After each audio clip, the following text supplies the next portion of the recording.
કે લોક સાહિત્યમાં જે ઘોડાના 5 ગુણ કહેવાના છે, તો એ 5 ગુણ જે ઘોડામાં હોય તો સારી બાબત કહેવાય, અને એ 5 ગુણ જો સ્ત્રીમાં હોય તો નબળી વાત કહેવાય, ખરાબ વાત કહેવાય. તો એ કયા ઘોડાના 5 ગુણ?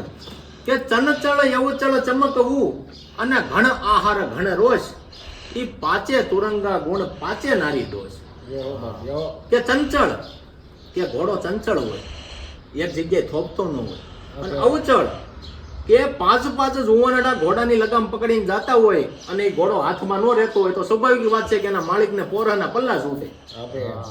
કે ચંચળ યવચળ ચમકવું, કે ઘોડો ઝસકી જતો હોય, આ ઝાયલો ન રહેતો હોય.